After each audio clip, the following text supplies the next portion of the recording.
हाम्रो कार्यकर्ताहरूले विरोध गर्दाखेरि लखेटिकन निको हुन त महिनौँ लाग्ने गरी कसैका टाउका फुटाएको छ। कार्यालयभित्र छिरेर खोजेर आएर कार्यालयभित्र पसेर कार्यकर्ता पिटेको छ। कुन जमाना, कुन बर्बरता, कुन राणा शासनको जमानामा छु भन्ने लागेको छ सरकारलाई। पुलिसले कार्यकर्तालाई कुट्दाखेरि त तपाईँलाई दुःख लाग्दो रहेछ, नराम्रो त लाग्दो रहेछ त। अनि ती जेनजी विद्यार्थीहरूलाई कुट्दाखेरि तपाईँलाई नराम्रो अलिकति केही पनि लागेन?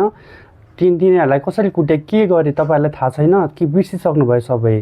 कि तिनीहरू चाहिँ तपाईँको कार्यकर्ता मात्रै नेपाली हुन्, नेपाली जनता हुन् र तपाईँको कार्यकर्ताहरू त ल बिरामी होला नि, निको हुन्छन्, ठिक भइसके र तिनीहरू कहिले फिर्ता आउँछन्?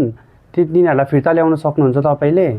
ती विद्यार्थीहरू अरू ठुलो कुरा केही माग्न गएका थिएनन्। माग्न गएका थिए त सिर्फ भ्रष्टाचार बन्द हुनु पर्यो, भ्रष्टाचार बढी भयो भन्ने कुराको लागि मात्रै गएका थिए। तपाईँहरूले त्यसरी गोली हान्नु त्यस्तो गर्न जरुरी थियो त? अनि त्यो बेला विद्यार्थीहरूलाई अस्पतालमा छिरी कुटिरहेका थिए, उपचार गर्न नदिएर पनि कुटिरहेका थिए, त्यस्तो गरिरहेका थिए। त्यो चाहिँ के राम्रो थियो? राम्रो भएको थियो?